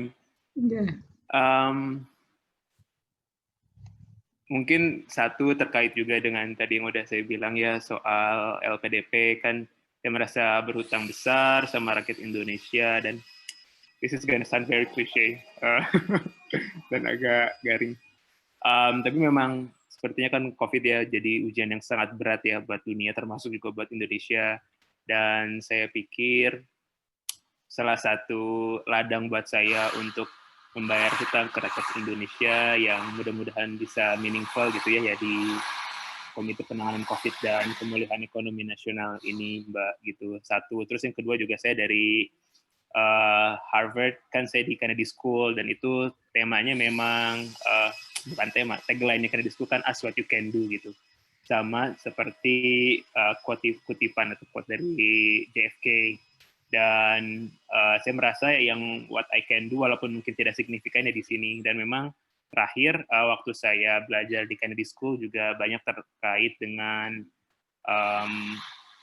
dari segi ekonominya, ya, economic transformation yang juga jadi fokus dari komite PCPN sekarang, terus juga terkait dengan operation management, terkait dengan pelaksanaan tes PCR, vaksinasi, dan lain-lain. Jadi saya juga merasa ilmu yang saya dapat dari Harvard lumayan bisa dimanfaatkan begitu di komite COVID dan pemulihan ekonomi ini.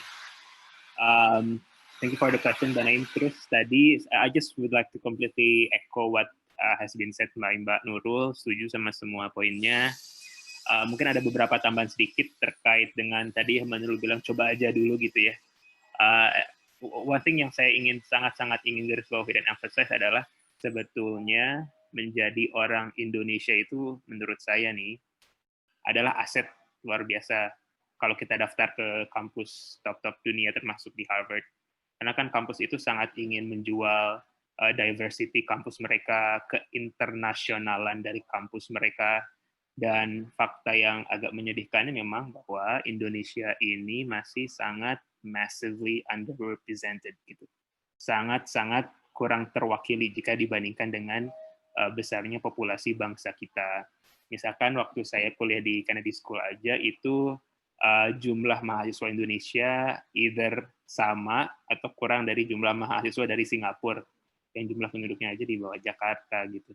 Jadi menurut saya ketika ada applicant pendaftar dari negara yang besar tapi jarang mahasiswanya seperti Indonesia itu menurut saya akan ada nilai plus tersendiri dari admission committee-nya. Jadi satu, harusnya kalau misalkan kita sebagai warga Indonesia itu harusnya lebih pede gitu karena itu aset.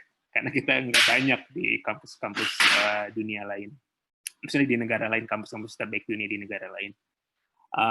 Itu satu. Terus terkait dengan mentorship, seperti yang Mbak Nurul bilang, banyak sekali alumni Harvard yang senang terlibat dalam kegiatan mentorship. Misalkan saya sendiri, saya pernah terlibat at least di 3 kegiatan mentorship yang berbeda. Memang tidak diorganize oleh HCI, tapi ada yang diorganize oleh Education USA at Amerika, itu juga bagian dari US Embassy.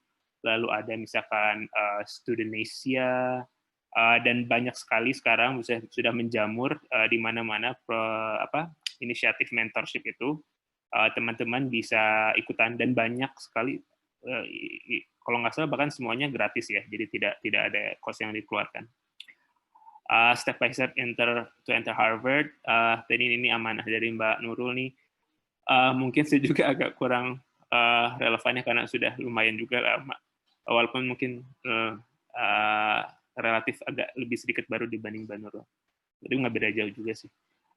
Dan ini memang kalau untuk step by step cara masuk ke Harvard, setiap fakultas beda-beda. Teman-teman bisa cek ke website dari setiap fakultas ya. Kalau untuk Kennedy School sendiri itu as simple as submit berkas application, ada di berkasnya itu data-data misalkan ijazah S1 dan lain-lain, tapi juga ada essay-nya, ada 2 essay. Intinya kalau Kennedy School kan sangat kuat dengan spirit public service-nya, jadi misalkan essay-nya bagaimana kita sudah dan berencana akan terus berkontribusi kepada masyarakat gitu. Yang bawah-bawah mungkin ya tadi, what do you do for a living? Tadi sudah saya jelaskan juga, saya sekarang di Komite Penanganan COVID Pemulihan Ekonomi Nasional. Tahap paling sulit dalam beasiswa LPDP, mungkin salah satu yang challenging adalah interviewnya, dan mungkin ini mungkin berbeda ya, applicant to applicant, awardee to awardee, tapi mungkin buat saya salah satu yang agak sulit adalah, bukan agak memang sulit, adalah interview. Karena kan kita harus menjelaskan kenapa kampusnya harus di luar negeri gitu kan, and specifically kenapa di Harvard. Padahal kan mungkin jurusan yang sama juga ditawarkan di kampus Indonesia atau kampus lain di negara yang lebih dekat. karena kita juga harus menjustify ini kan tuition kampus di Amerika yang Ivy League rata-rata sangat besar ya. Jadi itu sih yang agak mungkin bikin challenging-nya. Dan bagaimana itu bisa di-overcome, intinya ya kalau LPDP kita tekankan bahwa ini sebetulnya adalah investasi dari negara. Kita yakinkan bahwa kita akan kembali, bahwa ilmu yang akan kita dapat, exposure-nya, network-nya, pengalamannya, itu worth the cost yang akan dibayar pemerintah gitu, karena akan dikembalikan kepada masyarakat. Mungkin yang terakhir yang belum dibahas soal bagaimana lingkungan belajar di luar negeri, mungkin ini terkait di Harvard, apakah isu rasial jadi problematika. Kalau terkait isu rasisme, Harvard in particular dan banyak kampus di Amerika itu sebetulnya kan jadi bastionnya, stronghold, bentengnya liberalisme gitu ya, dalam in a way. Jadi sebetulnya mereka sangat terbuka, sangat toleran, sangat menghargai perbedaan. Bahkan di state-state Amerika yang katakanlah sangat konservatif, sebetulnya kalau wilayah kampusnya itu sangat liberal dan terbuka. Jadi itu bukan isu yang serius. Kalau terkait lingkungan belajar, terakhir saja mungkin dari saya, mengekot tadi soal imposter syndrome. Memang pertamanya agak sangat terintimidasi lah, apalagi kan mungkin kalau yang dari negara lain itu seperti di Amerika terbiasa dengan sistem pembelajaran yang sangat interaktif. Kalau di kita, Indonesia, termasuk saya khususnya, mungkin agak terbiasa dengan sistem yang mendengar dan menyimak gitu. Jadi kalau sistem pembelajaran yang two-way street agak kaget. Tapi sebetulnya setelah dibiasakan, justru perspektif dari kita sebagai orang Indonesia juga sangat berperan dalam memperkaya diskusi di kelas. Jadi banyak hal-hal yang orang lain nggak tahu soal Indonesia dan meningkatkan value diskusinya kalau kita share di kelas itu gitu. Jadi memang ya pada awalnya kaget, imposter syndrome, tapi setelah biasa ya jadi dinikmati aja sih, dan kita juga jadi banyak belajar. Itu aja mungkin Mbak Naim, makasih. Mbak Naim, mungkin aku tambahin kalau yang tadi pertanyaan ada yang bagian tersulit untuk apply Fulbright mungkin agak berbeda dengan LPDP. Kalau buat aku waktu itu yang paling terberat adalah sebenarnya motivation letter sih yang pertama, karena bagaimana kita bisa menunjukkan memang kelebihan kita dan kenapa kita layak mendapatkan beasiswa ini dalam 600 kata ya kalau nggak salah waktu itu. Dan kita harus outstanding dari mungkin ratusan atau ribuan esai lainnya yang pasti yang baca mungkin kalau baru beberapa kalimat pertama aja udah nggak menarik, mungkin udah nggak dibaca lagi sampai bawah, atau ada typo sedikit, mungkin juga yang baca udah ilfil terus diganti. Jadi mungkin itu sih kalau buat aku yang terberat adalah kita bisa dalam tanda kutip menjual diri ya, bahwa memang kita deserve the opportunity dalam 600 kata itu, dan itu harus bisa outstanding dari ribuan applicants yang lain. Gitu. Ya, terima kasih Nurul. Ya, ini memang pertanyaan masih banyak sekali ya. Di chat saya sudah tuliskan alamat email saya buat yang masih penasaran untuk bertanya. Nanti akan saya teruskan ya kepada yang relevan. Ya, karena ini kita sudah di akhir acara ya. Mungkin dari masing-masing narasumber ini concluding remark ya, sebelum nanti saya tutup. Mungkin silahkan dari Pak Dwi Larso dulu. Baik, terima kasih Mbak Naim. Saya terima kasih, ini banyak sekali pertanyaan yang membuat saya juga tanya-tanya ke staf karena banyak yang teknis ya. Tapi menarik, ini masukan bagi kami untuk melihat ke depan karena 2021 sudah di depan mata ya, kami menyiapkan untuk semoga kita bisa full force untuk 2021. Kalau ada pertanyaan silakan datang ke website kita, Instagram kita juga sangat aktif, alumni-alumni kita juga aktif, sering melakukan webinar ya, Mata Garuda, sehingga banyak sekali input, dan kami juga sedang mengembangkan program-program tidak hanya untuk persiapan keberangkatan, tapi selama masa studi saya pikir teman-teman harus selalu connect dengan misi bangsa, dengan Adikbud, dengan Konjen maupun KBRI yang ada di daerah masing-masing. Sekaligus kami juga menyiapkan nanti program-program untuk alumni, placement, career planning, kemudian alumni development juga kita kembangkan untuk ke depan. Sehingga teman-teman ini betul-betul merasa ada punya kawan dan connect dengan dinamika yang ada di bangsa ini, baik sejak keberangkatan maupun sampai lulus. Saya pikir itu dari kami, Mbak Naim. Tentunya terima kasih kepada Mbak Naim. Kita senang sekali kalau suatu saat juga akan ada event lagi. Thank you. Assalamualaikum warahmatullahi wabarakatuh. Waalaikumsalam. Terima kasih. Silakan tim Aminef.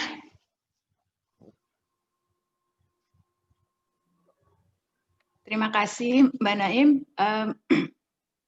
Kami dari Aminef senang bisa mendapat kesempatan untuk memberikan informasi tentang Fulbright, dan juga kami sangat berterima kasih kepada alumna kami, Nadia. Testimoninya luar biasa. Jadi saya tadi sibuk mencatat dan akan mengutip ucapan-ucapannya, dan tentunya juga Mbak Naim sebagai salah satu Fulbrighter juga. Kalau belum sempat tadi di-share, Mbak Naim itu adalah salah satu Fulbrighter yang kami tampilkan di video Fulbright Journey sewaktu kami memperingati 65 tahun Fulbright di Indonesia. Jadi ada wawancara dengan Mbak Naim, dan situ jelaskan dengan sangat indah apa itu artinya menjadi Fulbrighter. Nah, harapan kami adalah untuk melamarlah, apply, mendaftarlah ke program Fulbright yang tadi sudah dijelaskan oleh Mita, dari mulai yang program bergelar, program nirgelar, atau program riset. Apabila ingin untuk menanyakan lebih lanjut, karena tadi ada beberapa pertanyaan yang saya bisa jawab, ada yang tidak bisa, mohon silahkan kami tunggu di kantor Aminef. Seperti yang tadi oleh Mita sudah disampaikan, kami ada di Jakarta.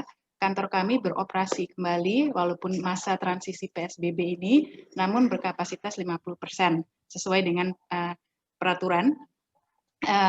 Jadi kami terima baik itu lewat telepon, lewat email, silahkan, atau silahkan juga membaca atau melihat informasi kami di website kami www.aminef.org.id. Di situ ada satu fitur, yaitu satu page frequently asked questions. Nah, di situ banyak sekali pertanyaan-pertanyaan yang kami kompilasi dari pertanyaan-pertanyaan yang kami terima selama Aminef berjalan atau operasional. Itu banyak sekali informasinya. Terima kasih sekali lagi, dan senang ketemu dengan semua narasumber. Terima kasih ya. Sebelum ke Nurul dan Dimas, ini saya mohon maaf, ternyata dari tadi saya bikin pengumuman kirimnya cuma ke all panelists ya, bukan all attendees. Jadi saya mohon maaf, feedbacknya itu tolong diisi, meskipun sepertinya tidak cukup waktu untuk saya mengumumkan langsung live, tapi kami memerlukan untuk feedback acara ya. Nanti teman-teman kalau sekali lagi kalau ingin tahu yang lebih detail tentang admission, tentang bagaimana profil masing-masing school, silakan putar di YouTube ya, di YouTube. Harvard Club of Indonesia sudah ada 5 school, dan ke depan tentu kita yang belum itu Harvard Graduate School of Design ya, desain belum, kemudian PhD program dan S1 itu nanti semua akan kita bedah. Nah, silakan ini Nurul sekaligus menutup sebagai Vice President ya. Jadi Nurul ini kalau di HCI bos saya ini, karena ini Vice Presidennya, saya yang ngurus soal Aspire dan mungkin nanti mentorship ya. Mbak Naim bisa aja.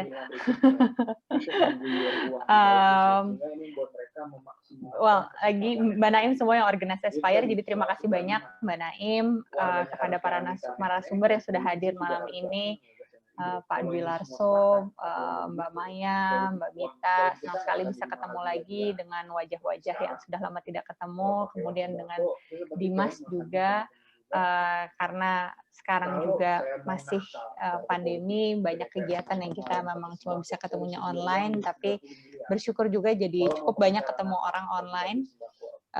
Terima kasih banyak untuk kesempatannya malam ini, untuk pada para peserta yang sudah hadir.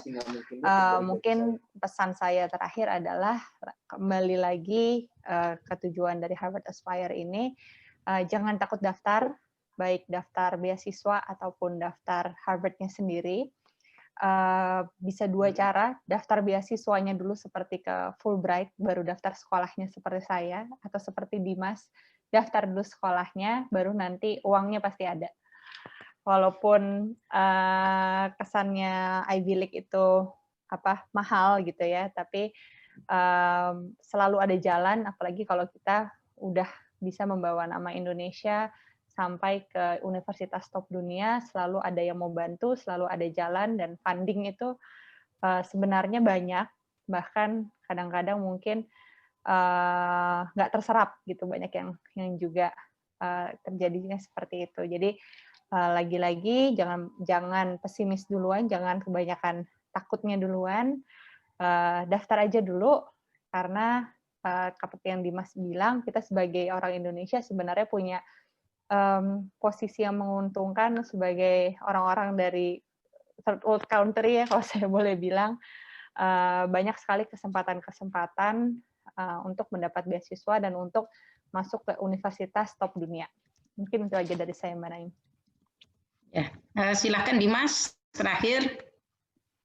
Makasih Mbak Naim. Mereiterate lagi yang disampaikan Mbak Nurul, coba aja sedikit contoh mungkin. Saya sendiri mungkin on paper sebetulnya tidak terlalu impresif amat. Saya nggak pernah sekolah di luar negeri, kerja juga nggak pernah di luar negeri, kuliah juga di Indonesia bukan dari UI, UGM, ITB gitu ya. Tapi alhamdulillah diterima. Mungkin bukan karena kehebatan saya juga, tapi simply karena saya nekat nyoba gitu. Jadi coba dulu aja, karena it always seems impossible until it is done. Itu aja, makasih banyak buat Mbak Naim yang sudah mengorganisasi semua, Mbak Nurul sebagai Vice President HCI, Mbak Mita, Mbak Maya, dan Pak Dwi, sukses terus Pak buat LPDP, mudah-mudahan bisa lebih intensif lagi kerjasama dengan MGI dan Mata Garuda Institute. Terima kasih semuanya. Ya, ini mungkin saya tutup dengan satu kisah ini ya, satu mahasiswa Indonesia yang masuk ke Harvard Law School tahun ini. Mungkin sebagian teman-teman baca ya, tapi saya tidak akan menyebutkan namanya. Ya, tahun kemarin dia itu keterima ya di Harvard Law School, tapi dia sudah pernah master. Jadi mau apply Fulbright pasti nggak bisa, mau apply LPDP juga nggak bisa, dan tentu tadi ya, sekali lagi kita harus menghormati polisi setiap beasiswa itu. Selalu ada alasan ya, ada rasional yang harus kita pahami, harus kita hormati, jadi tidak perlu ngomel-ngomel ya. Ini kan saya sudah keterima di universitas yang bagus, kenapa negara saya tidak mau membantu saya? Karena memang sudah tidak saatnya untuk dibantu lagi ya, biar mencari sendiri. Jadi dia mengajukan defer selama setahun. Selama setahun itu ya mencari tadi ya. Setahun itu kan sekitar kalau dalam US dollar itu mungkin 100.000 ya untuk tuition dengan untuk uang hidup di Cambridge itu. Ya akhirnya bisa itu di saat terakhir itu masih kurang lah, tapi sudah di bawah 3 digit ya, di bawah 3 digit ya. Jadi sekali lagi kita Harvard Club of Indonesia dipimpin oleh presidennya langsung Mbak Meli Darsa, kita fundraising. Jadi ya alhamdulillah ya, dengan kerja keras semua orang, dengan kemurahan hati banyak orang, dia tetap bisa kuliah di Harvard Law School tahun ini. Insya Allah ya tahun depan dia bisa lulus. Dan ini buat saya sangat menarik karena sudah terakhir itu tahun 78. Profesor Charles Himawan itu lulus SJD ya, jadi S3-nya Law School di Harvard itu tahun 78. Setelah itu belum pernah ada lagi orang Indonesia yang jangankan lulus, masuk saja tidak ada ya yang ke SJD. Dan ini mahasiswa yang kami bantu terakhir kemarin itu dia punya visi setelah lulus LLM dia mau langsung lanjut ke SJD. Kadang-kadang investasi itu memang diperlukan. Jadi teman-teman jangan menyerah. Dan satu hal itu dia juga mensyukuri ini pandemi. Kalau tidak pandemi dia harus berangkat ke Boston, butuh uangnya lebih banyak. Jadi sekarang dia setahun kuliah dari Indonesia, tapi nanti ijazahnya dari sana. Jadi mau Anda itu apply LPDP, Fulbright atau beasiswa lain juga masih banyak, masing-masing punya kriteria. Jadi hormati, ikuti, nggak usah ngomel-ngomel. Kalau gagal di satu, coba terus, nanti insya Allah seperti tadi Nurul sebut akan ada jalan ya, selalu ada jalan. Jadi acara ini saya tutup. Teman-teman tadi banyak pertanyaan, silahkan buka semua rekaman ya. Memang panjang-panjang karena 1,5 jam. Misalnya itu Harvard Kennedy School 1,5 jam, Law School juga masing-masing itu satu sesi. Tapi itu banyak cerita yang menarik. Kalau Anda punya waktu, apalagi kalau apply-nya masih tahun depan, saya sarankan untuk menonton itu semua. Karena masing-masing itu bercerita dari angle yang berbeda dan itu akan membuat Anda lebih siap. Menurut saya Anda lebih beruntung ya, karena sudah ada alumni yang sharing. Dulu kami waktu apply itu ya paling nyari-nyari ini siapa ya yang bisa bantu, siapa ya alumni sebelumnya yang bisa saya kontak. Tetapi saya perhatikan satu pola yang saya perhatikan hampir selalu berhasil, mahasiswa yang akhirnya diterima di Harvard itu memang waktu aplikasi pun sudah dimentor oleh alumni. Jadi mereka mencari itu ya, mencari siapa alumni, kemudian ya minta baca, minta segala. Sekali lagi terima kasih kepada semua narasumber yang sudah meluangkan waktunya ya, Pak Dwi Larso, Mbak Maya, Mbak Mita, Nurul, dan Dimas. Dan acara malam ini saya tutup, ya sampai bertemu insya Allah 2 minggu lagi untuk Graduate School of Design. Nanti ada PhD programnya juga yang akan kami bedah. Demikian Aspire nomor 6 ini ya malam ini. Assalamualaikum warahmatullahi wabarakatuh. Oh ya, terakhir terima kasih ke Mas Faisal ini ya, semua yang menghandle ini beliau. Tolong feedbacknya tadi diisi supaya saya tahulah kalau ada masukan dari rekan-rekan akan kami follow up untuk acara berikutnya. Terima kasih. Assalamualaikum warahmatullahi wabarakatuh. Waalaikumsalam warahmatullahi wabarakatuh. Waalaikumsalam warahmatullahi wabarakatuh. Terima kasih, sehat-sehat. Stay well, stay safe semua. Ya, terima kasih Bu Maya. Mohon izin. Sampai ketemu lagi. Ya,